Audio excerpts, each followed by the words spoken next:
Hello, everyone, and welcome back to another episode of According to Fred, the podcast. Today, I get to have an episode where I get to bring on two guests, and it feels like I'm getting the band back together. For many of you probably don't know, but I spent close to a decade in the legal industry, specifically working at the American Bar Association, where I met a plethora of lawyers from all across the globe. But in my time in the law practice management section, I got to meet some really smart people and some really fun attorneys and lawyers that are doing some amazing things in the legal profession. And that is where I get to spend some time today, bringing two of my favorites, Tom Mighell and Dennis Kennedy, to the show. So before I bring them in, quick introduction. Tom is a VP of delivery at Contural, which helps companies get control of their records and information. He's a longtime publisher of the Inter Alia blog since 2002. He's a co-author of Lawyer's Guide to Collaboration Tools and Technologies with the Dennis Kennedy, that's also on the show, and is a co-host of the Kennedy Mighell Report, also with Dennis. Tom served as the ABA Tech Show chair of ABA Tech Show in 2008, the co-chair in 2018, and as the chair of the ABA Law Practice Management Division in 2011. Dennis is the interim director of Michigan State University's Center for Law, Technology, and Innovation, a consulting innovator, and author of the recent book Successful Innovation Outcomes in Law.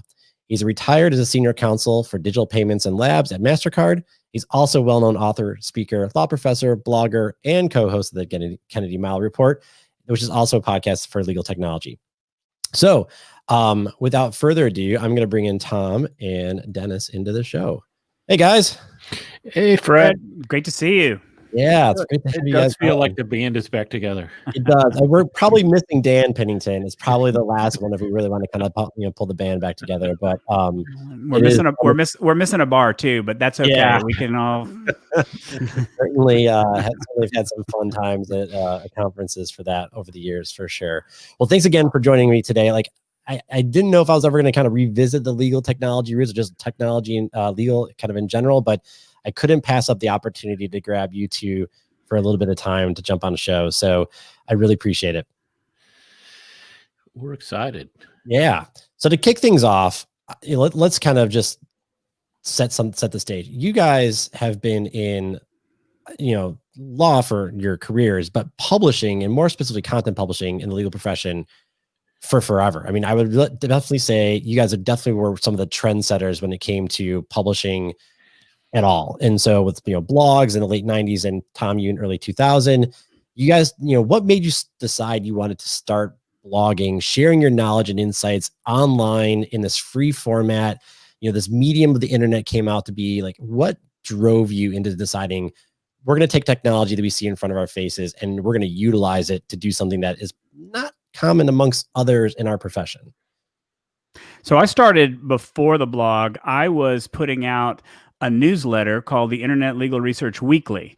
And that was something I was sending out to a group of a couple thousand people at the time. And as we're probably going to talk about a little bit later, I always am looking for the latest. There's a little bit of the new shiny, but there's also a little bit of the what are the new ways to get the message across. And it became very clear that blogging at the time in the early 2000s was a better way to communicate to a larger group of people than a newsletter, which it's interesting that we're kind of coming back to the time where newsletters are becoming more popular these days. But back then it was the hot new, nobody's doing this technology. The tools were not very simple to use. They were fairly difficult to use.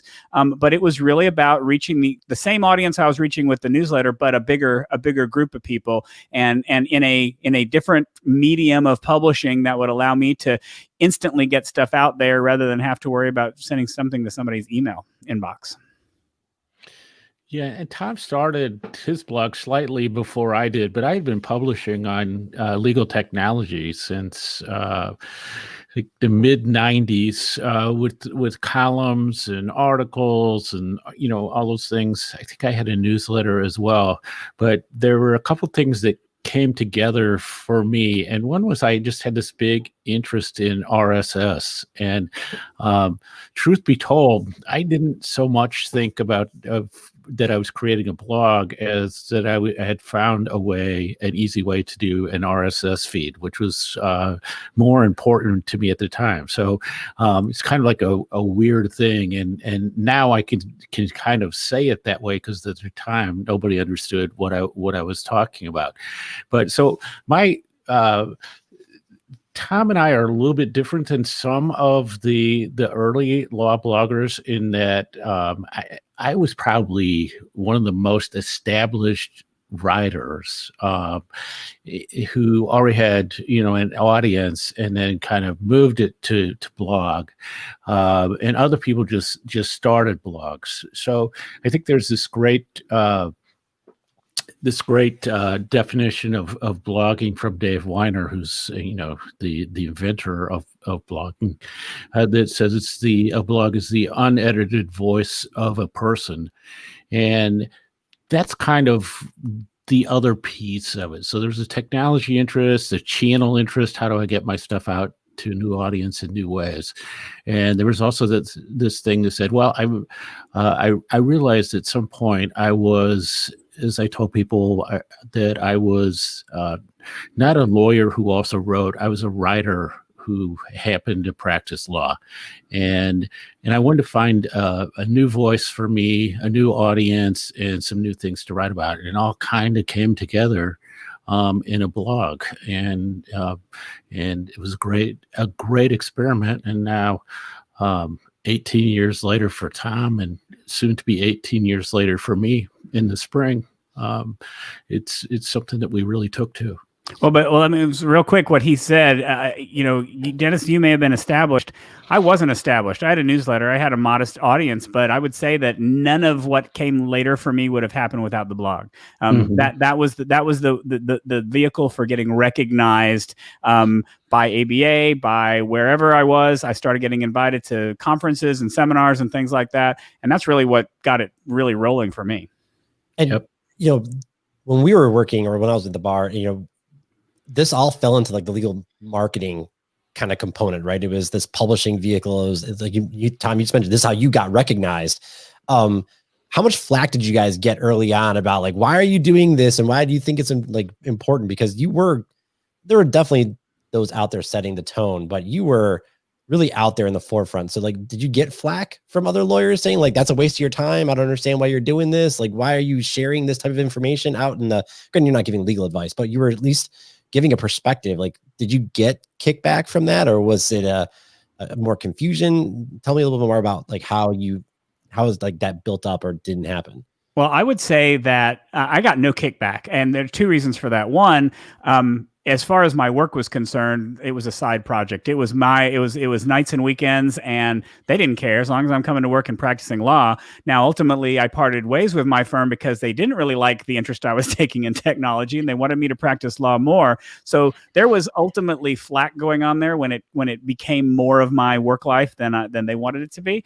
But I would also say that to a certain extent, in the early days, we're preaching to the choir, talking to people on the blogs. I mean, we weren't getting to mainstream audiences until many years after that. And so, I mean, at the time initially, for the first couple of years, it was everybody that was reading you were people that were getting it, they were understanding it, they were part of the same movement and interested in doing that. And I got no pushback. Dennis, I don't know about you. And to some extent, there's people who would say, I don't understand why you're giving this stuff away free. Mm-hmm. That was a big one. To touch, or to move back a little bit to what you said, Fred, about the legal marketing piece. If you think of the early lawyer bloggers, looking back, you realize that they were all like really great writers. And so they gravitated to the medium. And there's also this funny thing that a lot of people think that the early law bloggers all knew each other and we're all friends and we started blogs at the same time. But the fact is, and the great thing about blogging is that none of us would have probably even met each other without blogging, and we're very close friends. That core group in the sort of what I'll call like the 2001 to maybe 2003 range, which would probably be the first age of legal blogging. So there was that. So you get, I think, a little pushback, and then also as it became more professionalized and people looked at it as a way to do marketing, then you started to say, wow, I don't know what I can tell people what to do, but I don't do this for legal marketing. I'm doing it for writing. Ernie the Attorney was incredibly popular, but you would not mimic what he did if you're trying to market, because he had this unique voice. And Denise Howell, Marty Schwimmer, other people like that, the same kind of thing. And I think it gradually became a bit more professionalized. And you also had more group blogs, which are super hard to be successful. But yeah, I think it was kind of, I think, Tom, you and I once were at, had somebody ask us like what our advice was, or what we did that other people should do to market what they were doing with a blog. And it's almost like, don't do what we're doing, Well, you've taken this also now. I mean, blogging has evolved, but also not long after, 2010-ish, the podcasting movement came. So you started with a written word, and now we're moving into audio. And you guys have had a long-standing show for, I don't even know how long. I tried to look up how many episodes you're in now, and the Legal Podcast Network doesn't give me episode numbers. So, like, how long have you been blogging with the Kennedy and Mighell Report, and where is that initiated came from, and how has that evolved over the course of its time? Dennis, you start that out, because I my memory is fuzzy, but I thought we started it earlier than 2010. Didn't we start it in it was 2006. Six? Where we just episode 276 just went up, so we're actually pretty close to one every 2 weeks. There were some gaps, but that was partially because of the network that we were on. And Fred, you will appreciate this in a way that probably the rest of your audience won't. But Tom and I were asked to speak about podcasts and podcasting at ABA Tech Show, and as part of our preparation, we said, well, we should just create our own podcast and talk about that. And that's what we did. And so we went out and we learned how to do it. And we did it on our own for a while. And we call the first 6 of them, I always like to call the lost episodes, because they don't really count as part of the 276. Yeah, you found them once, and I have the MP3s of them.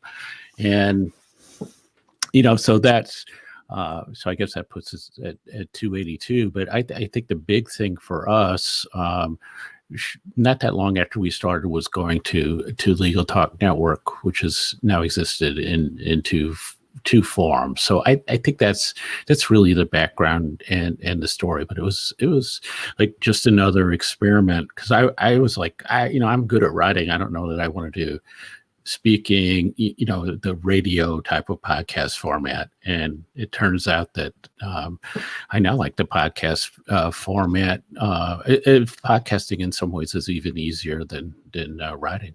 Well, the only thing I'll add is how things have changed since then, because I don't remember, Dennis, how long it took you to edit that first episode. Was it like 3 days? I mean, but a lot of that has to do with the technology that was available then versus now. And it's so much easier, just looking, Fred, at what you're using here is so much easier to have to deal with than what we were dealing with before. Things have changed so much since back then. It really is something that, was at the time let's try it out, and then we really enjoyed it. But I will tell you, I'm not sure if I would be in the same boat as you, Fred, if I was doing this on my own. Although I'll tell you, there've been a lot of times where I've been thinking about putting out my own small little podcast, but it's a time thing. That's the interesting part. It's just, do I want to spend the time doing it? And the one nice thing about Legal Talk Network is you've got the team to just take your raw stuff and we can forget about it. It makes us look like superstars, even though we're not really doing anything. Yeah, and that's the key that other people don't have, is that we've had for a long time.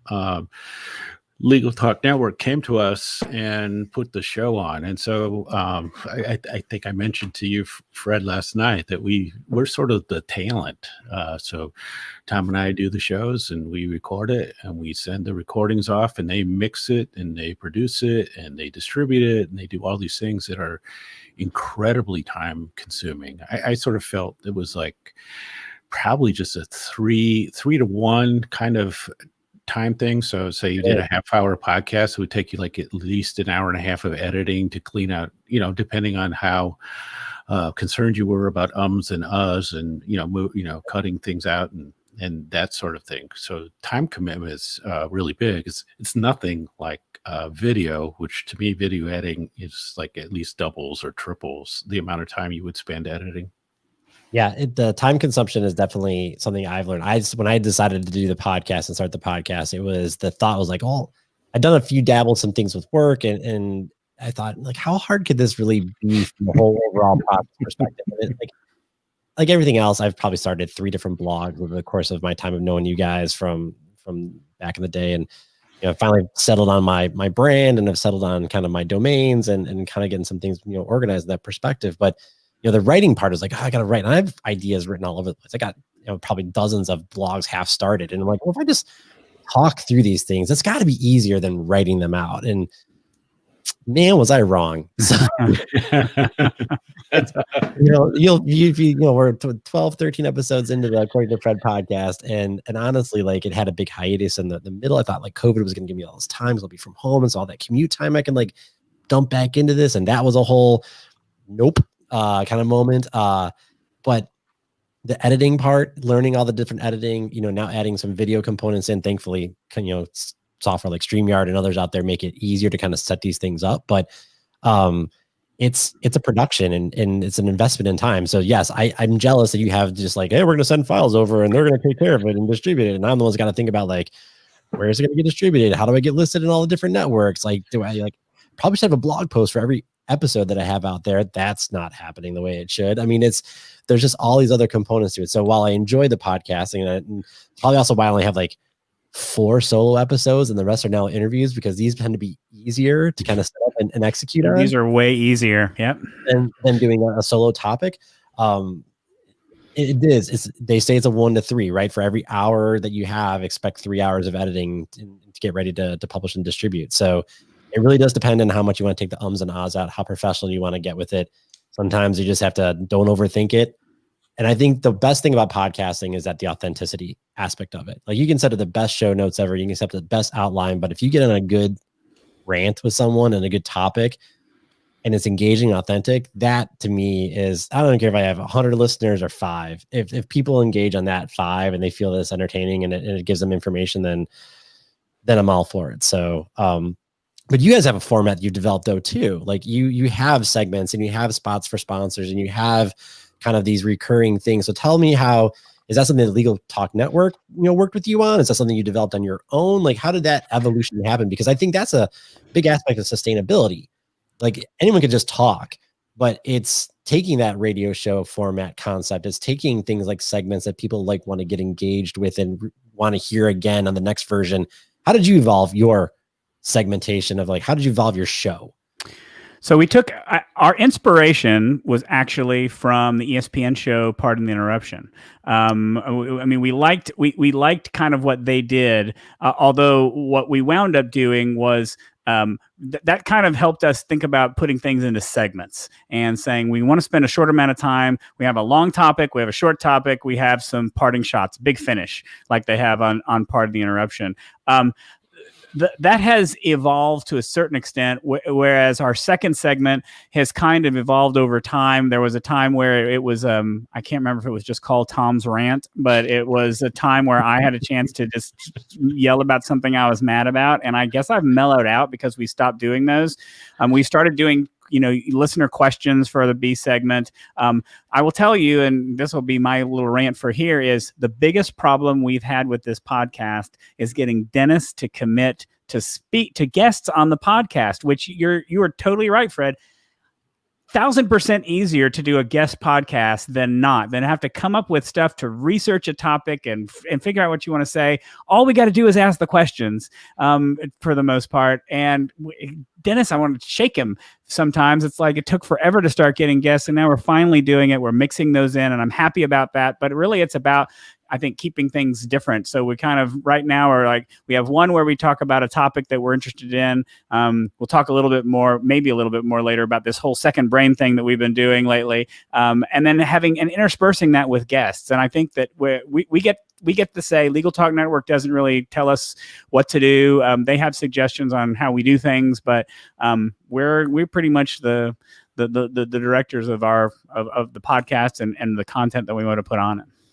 Yeah, and I would say that's the biggest advice I have for people. And this past year during the pandemic, when everybody was announcing they were starting podcasts and newsletters and, video things and stuff, I'm like, there's probably going to be like 1 or 2% of these that last more than a couple of years.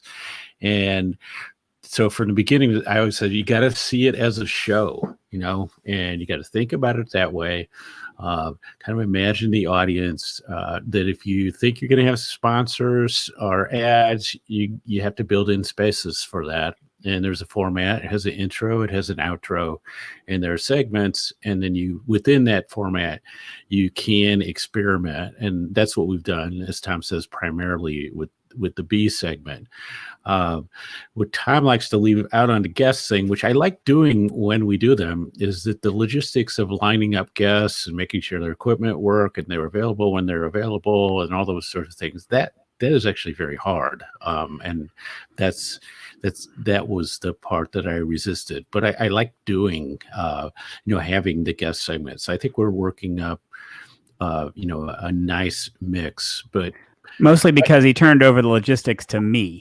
So, so suddenly it's easier and better. And imagine that. It's the only way it could work. But yeah, I think that's one of the things that people overlook is you say, hey, there is a show here and people like shows. And then you need to think of the audience. You also need to think about how the audience is consuming your show. And then the thing that I think is really interesting is that a lot of people listen to your podcast in anywhere from 1.5 to double speed,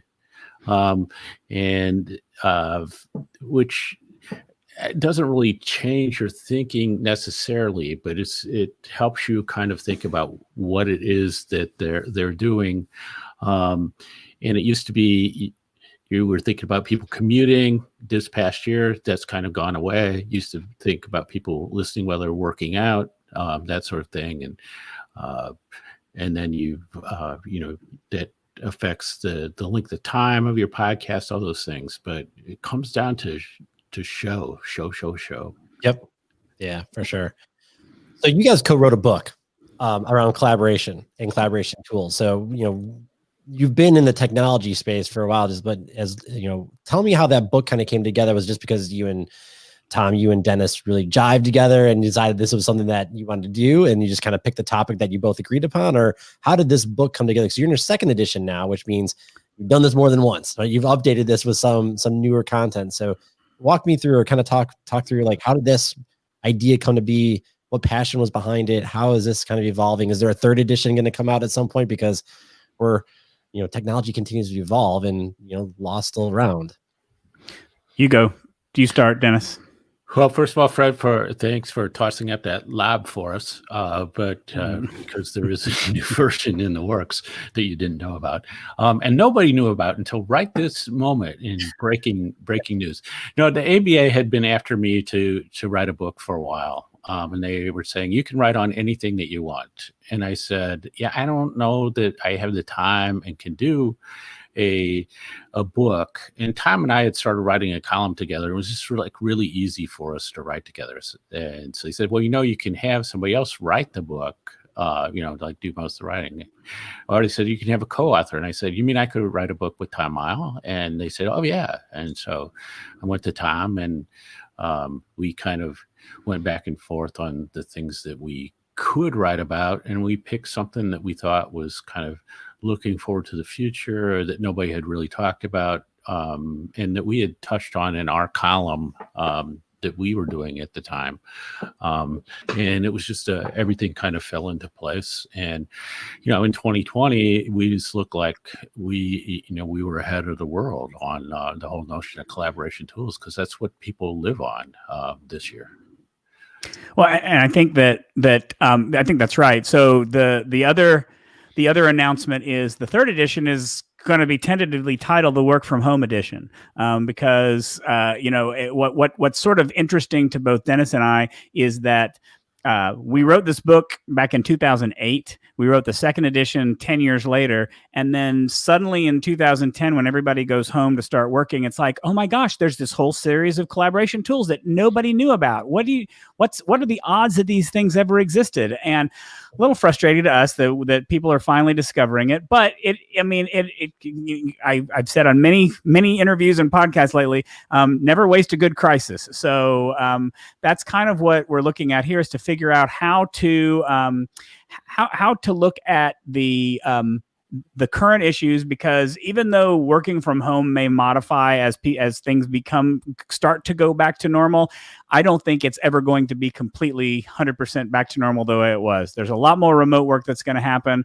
and I think the use and adoption and creation of collaboration tools is only going to increase. And so that seemed like a no-brainer topic back then. It's a no-brainer topic now, because everybody needs to use them, and nobody's talking about them in a way that, well, finally this year they're talking about them, but at least historically nobody talked about them in a way that really was getting any traction. Yep. Work from home is here, a level of it for sure. I don't see that going anywhere. I think it'll also be a full circle where, all remote. You hear companies like Twitter and others are saying, just work wherever, right? They're going full force in adopting. You have that companies like Automatic, who creators of WordPress, they've been distributed from the beginning, right? You have others that are kind of adapted to that right out of the gate. I think it's gonna be a fad, like anything else. I give it 5 years, and it'll be everyone's gonna want to be back in an office again. That's my prediction. So. I kind of like I don't know whether I coined this term, but as I'm sitting here, but I like this notion of decommuting. I mean, that's it's almost more the work from home. It's like we're taking that commute out of what we're doing, and it's sort of by necessity right now, but it's making us question that, and you start to say, well, if I want to do work and I want to be productive, how is, I mean, I had the classic 1 hour each way commute, for a long time. And I think, Fred, you had the long Chicago commute, and you start to say, well, does that make sense? And when does that make sense? And so I think there's this rethinking. So you say it's not, not just work in the office, not work from home, but there is this hybrid thing, and it's probably going to be a lot more virtual than a lot of people expect. Yeah, for sure. So out of the book, what's one tip, that you think is like lawyers or just others in general have probably seen exponentially like adopt now that we're in this kind of new world where everyone has to collaborate digitally? Is there a tip or a solution that you guys talk about in your current edition that you would say, see, we wrote about this like years ago, right? We had this tip in here, and now everyone's like, the aha moment came on. Is it a tool? Is it a type of collaboration? Like, what's the one thing that you say, called it? So I don't know that that we call this, but the one thing that we've been talking about forever that is probably more important this year than any other year, although to be honest, it seems like the world is using Zoom, and Dennis is declaring that Zoom is like now Kleenex, and it's a generic word for any video that we have.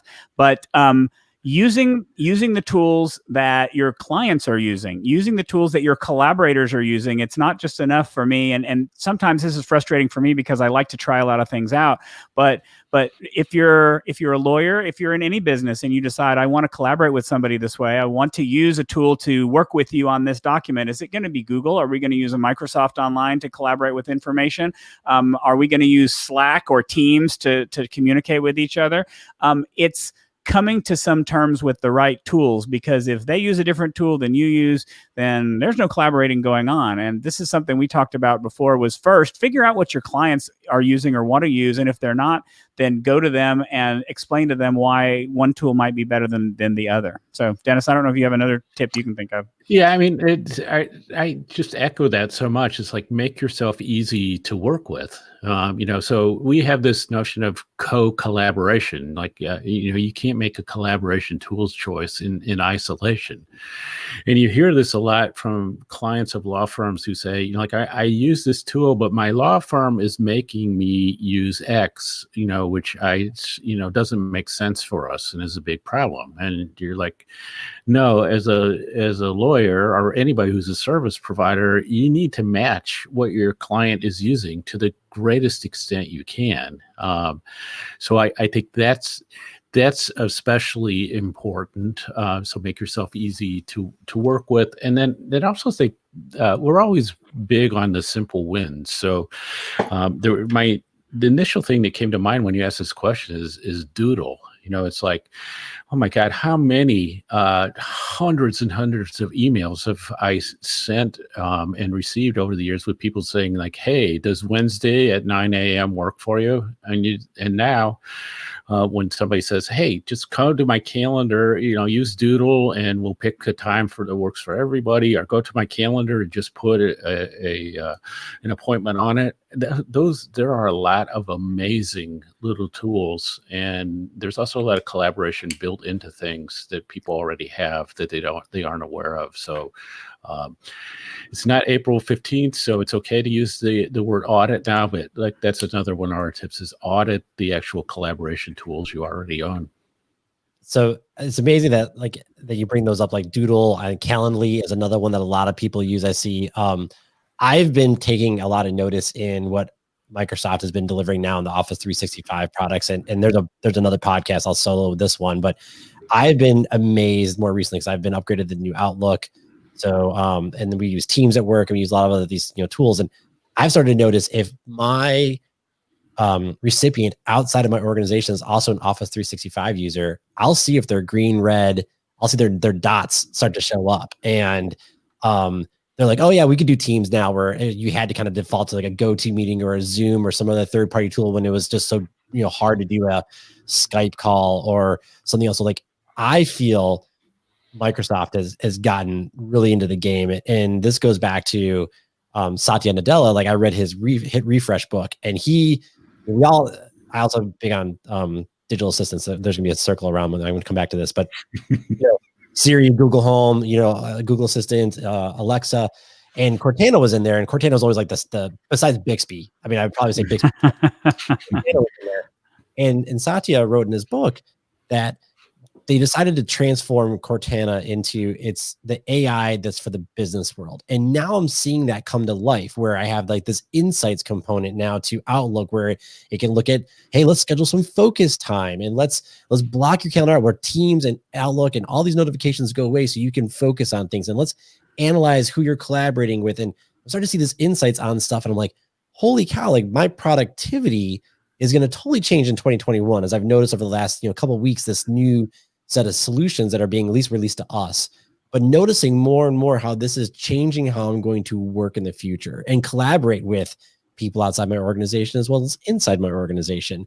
That is, I think, really fascinating. That I'm sure Google's got its own set of versions of this stuff, and there's others, but Microsoft catching up instead of being the Doodle, where it's the small startup that's disrupting the place. Like, Microsoft is catching up in the game, and I think they're starting to outpace the world too when it comes to some of this stuff. So I'm going to be very opinionated about this, and I'm going to say that I don't know that there's anybody who can beat Microsoft at this in the way that they're approaching it, because they are the full ecosystem. They have the documents, they have the meetings, they have all of this stuff, where Google does some of it, but not all of it.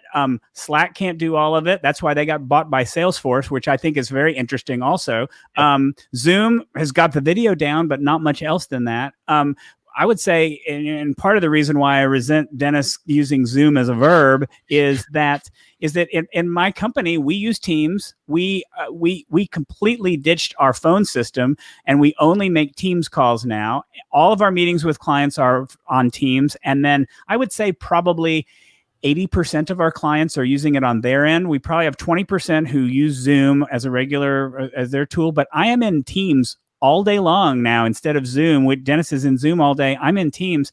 And I think that the reason why that's important is companies, and I'm guessing law firms are part of this too, they are moving to Microsoft 365 because IT doesn't want to manage their email on-prem anymore. They want to manage it all in the cloud. They want it to be easier. And having all of this as part of it, and you start getting these features coming in, Planner, and you talk about Doodle and Calendly, but Find Time within Office 365 is an awesome tool for scheduling also. And it's all free and it's all just added on, and it's just amazing. And I'm a huge Microsoft 365 fanboy. Again, that's a whole nother hour, like you say, to talk about that.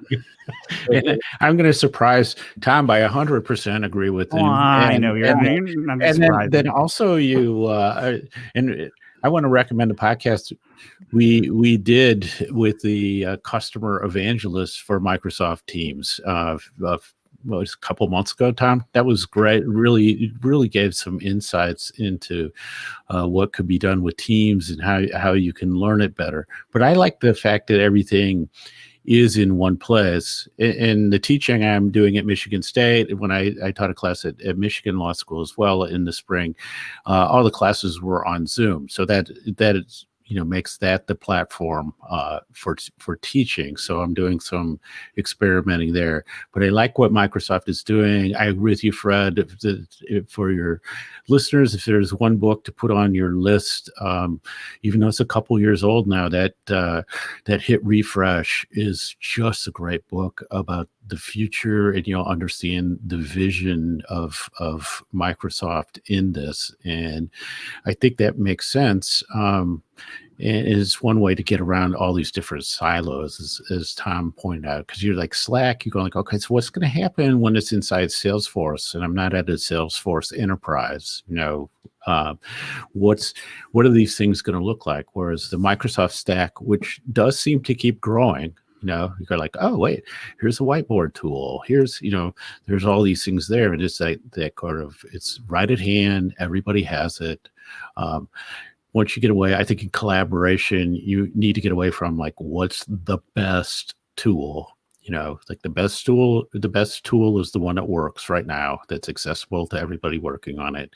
And you go forward and you go like, all these are good enough. You could say like on whiteboarding, maybe Mural or Miro, those are really great. They're better in some ways, they have better features, but the fact is the learning curve on those, if you're trying to do whiteboarding with a group, all at once, that is hard. But I can bring those into Teams. That's the best part. You can integrate them into Teams. Right. So I'm going to keep saying Teams. I'll shut up about that. But that's another benefit. That's another benefit of the collaboration tools is integrations. Being able to integrate with things you can't do is huge. Yep. Yeah, for sure. So let's stick on the technology topic. So you guys have both been part of ABA Tech Show. Tom, you've been the chair, co-chair. Dennis, you've been actively involved. I was throwing up HTML pages on the website, year 6, I don't even know how old it was, but it was way back in the day, static HTML pages to make that site, publish. How has your evolution of you being involved in ABA Tech Show and just legal technology in general, give me a quick synopsis of how you've seen this thing evolve, where it was very much fat client, IT privacy. We can't expose things to others because there's all this risk averseness that goes on, to now we're just, as we're talking, like, if you're on Office 365, there's clearly a way you can collaborate with other organizations in a safe environment. So we've seen this evolution. What's the most impressive thing you've seen over the years, either through Tech Show or through others, legal technology kind of forums, that has just said, we're finally getting advanced? Because we all know the legal profession has been one of those laggards in many ways, but I think we've finally hit maybe a tipping point. Are we there with legal technology?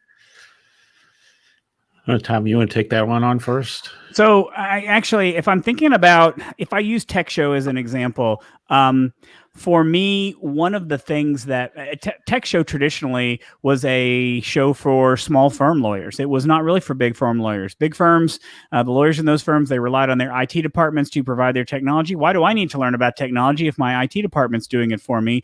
So the people who came to Tech Show were the ones who needed to learn about it because they were doing it. That's changed to a certain extent because lawyers in big firms are understanding we need to understand it too. But to me, the thing that really started to change things was when Tech Show started having what we call Startup Alley, which is actually looking at more of a Silicon Valley startup mentality towards legal technology and inviting brand new companies or companies that haven't quite made it big yet and they're still coming along, real startups to come and make a pitch. Here's my pitch. Here's my legal technology tool. Here is the unique niche that I have in the legal tech market, and have all these people kind of vote on them and say, this is what we think is important. This is where we think it should be going. I think that has shown to lawyers that there's more to it out there than just Word and Word Perfect for some people and all those others. I think that it really made a change and started bringing us a little bit more modernization in legal technology. Dennis, you may have a different anecdote to think about. Well, I was thinking during the time Fred was there, which to me I still sort of think of as the age of Fred, and just so his listeners know that we still use Fred as a prototype. There's still sometimes like we need a Fred to do this, or that sort of thing. But I would say the thing from your time, Fred, was that was probably would have been the era when Rocket Matter and Clio first came to Tech Show with the cloud-based practice management, case management tools. And they were like Martians at the time. Like people were just totally flipped out. And there were really established companies in that space. And now it's 10 plus years later, and that's a standard. The cloud-based approach to those tools is a standard. There's probably like 30 of those companies now, and what people thought was like an area that would never change is sort of owned by just the existing software companies.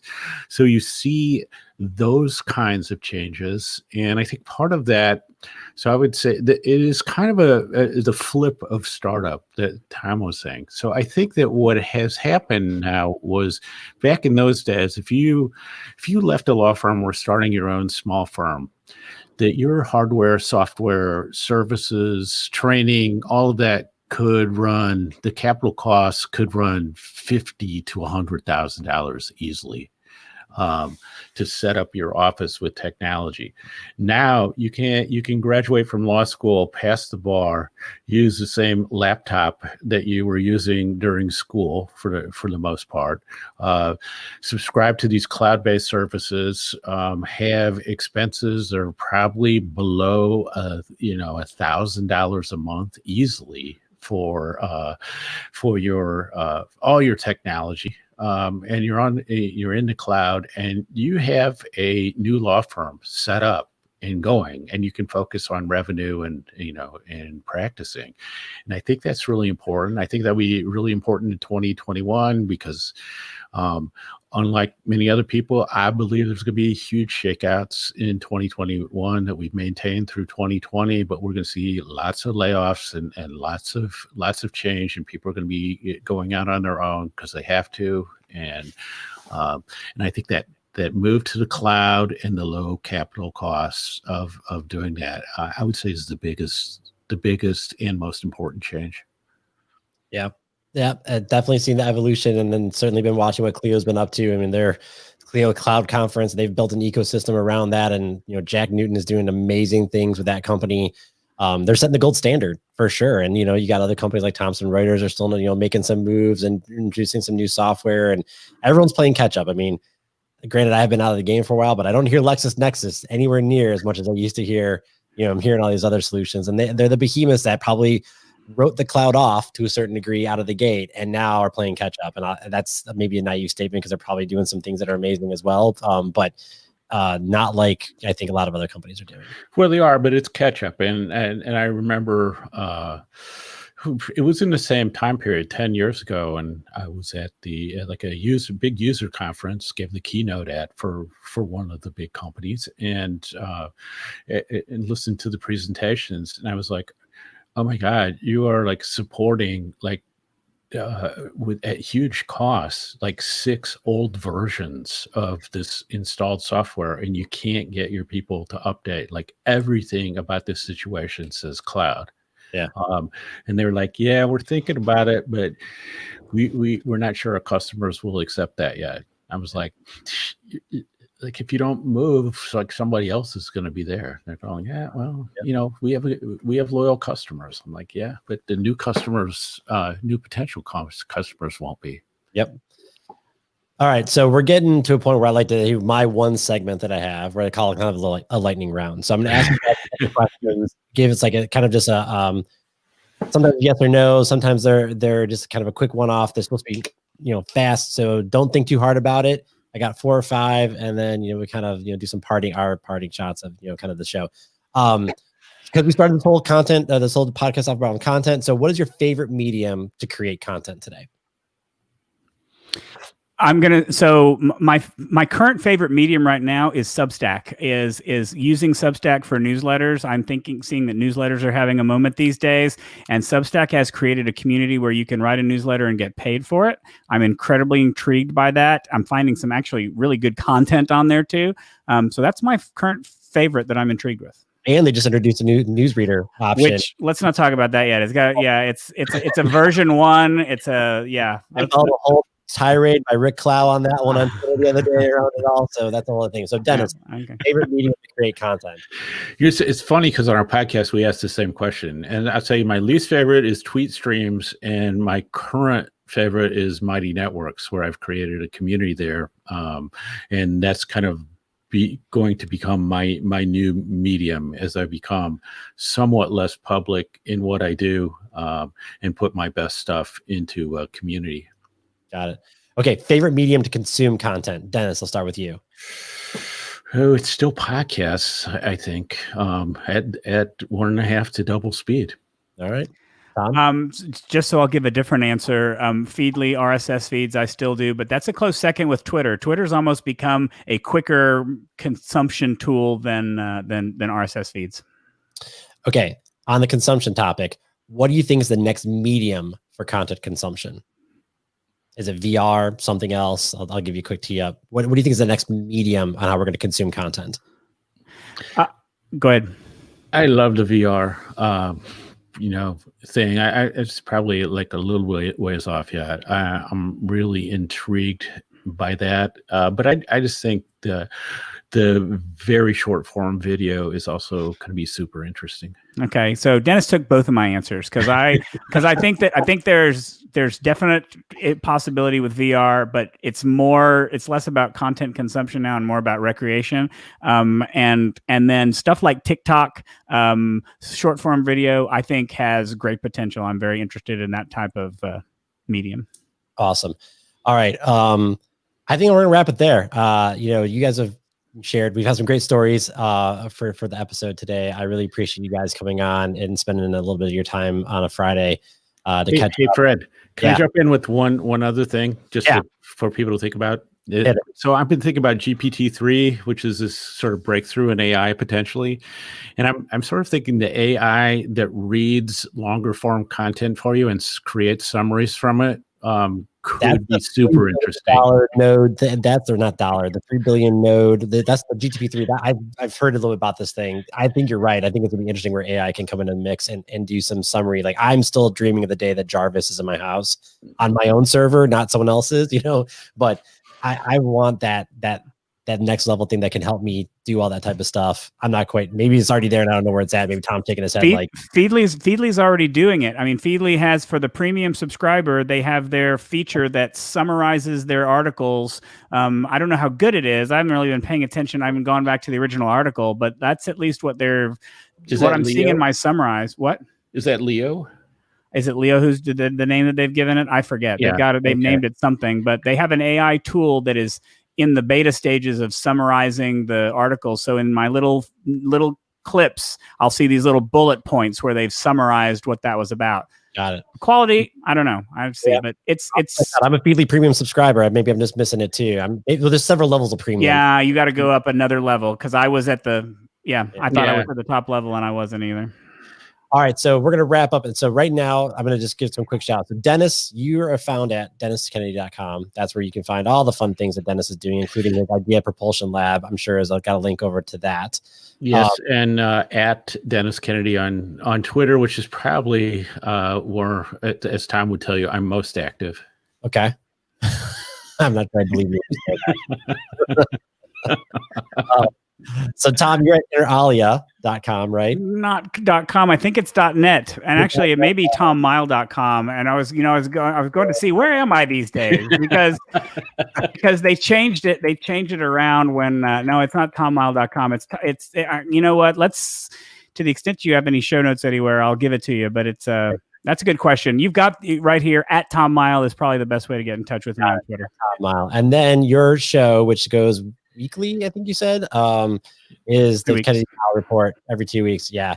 You can catch that on Legal Talk Network, amongst a lot of other great podcasts that are out there as well for the legal profession. Tom, Dennis, I really appreciate you guys hopping on the show today. It's been great. We will do it again. We'll talk about some other fun stuff as well, because we only scratch the surface of what I love to talk with you guys about, because it's always fun to talk to you guys. Yeah, super fun. And whenever I have questions, I'll DM you on Twitter about Oculus and other stuff that I need to buy. Hey, loved it. Great to talk to you again. Let's do it again soon. Absolutely. You guys have a great holiday. We will catch up. This might publish after the holiday likely, but hope you guys have a great set of holidays. We'll catch up soon. And here's to 2021, better than 2020, right? Low bar. Low bar. Exactly. Thanks, guys. All right. Bye. Bye.